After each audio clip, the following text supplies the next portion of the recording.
Hi, my name is Ashraf Ismail, Game Director of Assassin's Creed 4 Black Flag, and I'm excited to show you more of our open world locations and activities. This is by far the biggest and most diverse game world we've ever built. Over 50 major locations and more than 75 uncharted islands. In this demo, we will be jumping around to different parts of the Caribbean world and showing off some of this diversity. Here we are on Andreas Island, a coconut island with a pirate village. Up ahead, we have a tavern. Taverns are places where you can hire crew, pay for secret information about valuable convoys, you can play mini-games, and of course, you can have a drink. To gain access to all of this, you need to prove yourself with your fists.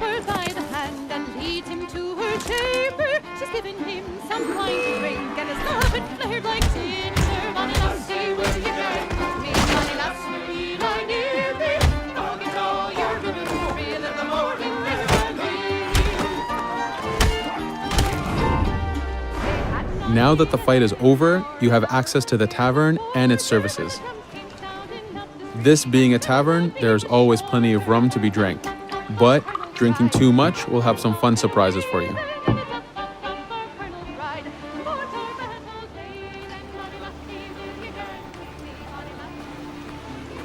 Now let's head to that viewpoint and sync up. Each viewpoint in the game is a small navigation puzzle to reach the top. Synchronizing unfogs the map, showing you nearby collectibles and activities, and it also becomes a fast travel point so that you can quickly get back here. The world is massive. We needed to make it comfortable and easy for you to get to where you want.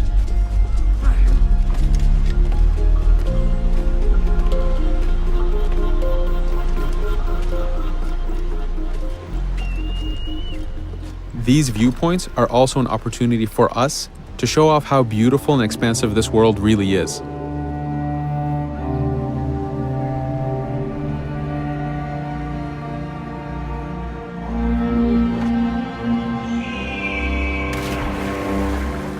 Now we're heading to another important location, underwater shipwrecks. We are now able to access these locations because we recently purchased a diving bell.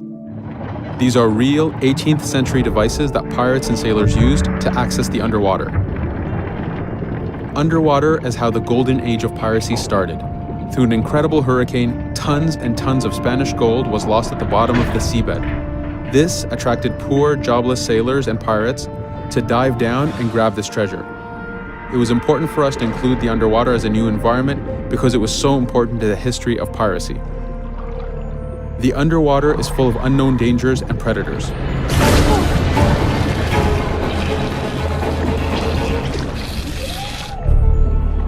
You do have to pay attention and act quick, but the risk is worth the prize as you need a lot of money to get all the upgrades for your ship, the Jackdaw.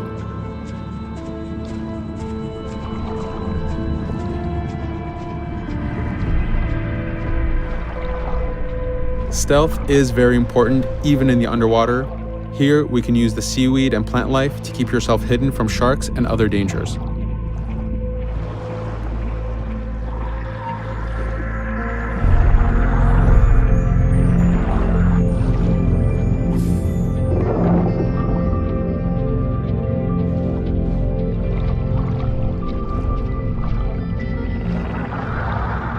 This is an air barrel. It's a one-time air refill, so use them wisely. Of course, you can always go back to the diving bell to refill. We are going to move to a different location now. This is a smuggler cave. This one happened to be accessed from the underwater, but not all of them are. Here, we ran in without looking around, and this got us in a little bit of trouble. But it was only 2 guys and we took one by surprise, so not too bad. Caves are heavy stealth locations. Stealth is key in this game. We've put a lot of effort in to make it a valuable and exciting gameplay for players. Since we came from the underwater, Edward does not have his weapons or guns. You will have to use your stealth tools to get through this. Here, we will utilize the whistle to take out the brute.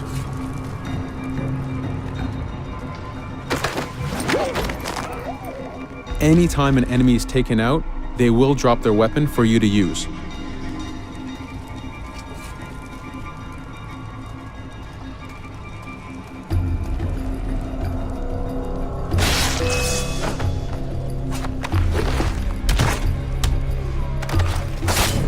Again, we are taking these guys by surprise and using their own weapons against them.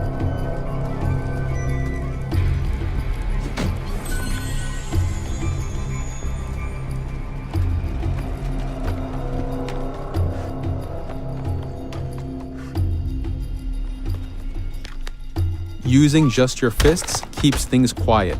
This allows you to take advantage over the second guard.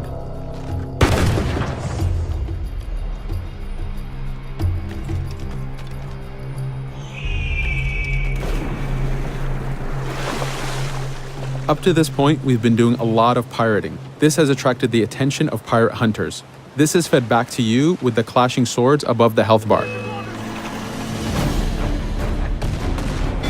This is a first level hunter after us. You can push the wanted system to reach level 4, where you have a fleet of intense aggressive hunters after you. The horn you heard indicates that this is a charger type ship. This ship is all about getting close and ramming. Each ship type has a unique sound associated to it, the scariest being the war drums of a man of war. Your first mate, Adewale, is always giving you helpful advice and feedback. The chain shot is a stun weapon. Hitting ships slows them down. Great for stopping a charger's attack.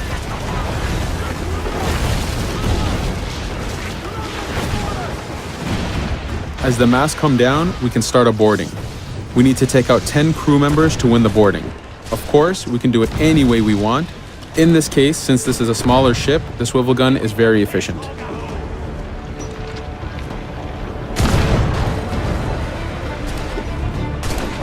There are many objectives in the boarding system, including destroying powder keg reserves and removing the flag from the top mast. But the most basic objective is to eliminate the crew. Here you can see Edward utilizing his dual cutlasses and guns, combining them in counters and combo attacks. You do have a max of 4 shots before reloading, so make them count.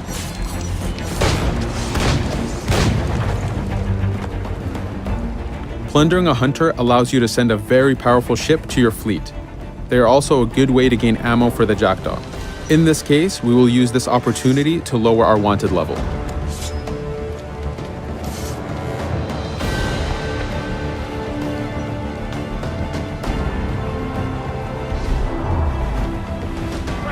A very important new activity in Black Flag is harpooning. Historically, pirates harpooned as a source of income. Ready the whaleboat, lads.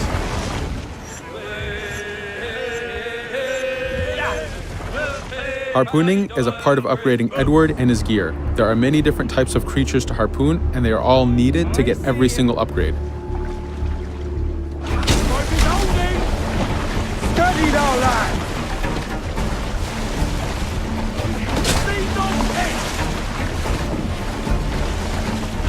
Success!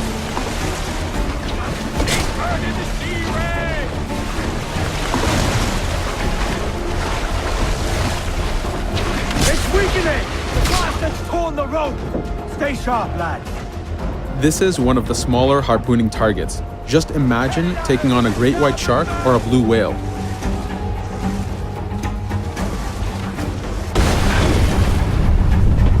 This one's dangerous! The harpooning activity itself has upgrades, and you will need them to take on the bigger targets. You can upgrade the health of the rowboat, the number of harpoons you carry, and the damage of the harpoons themselves.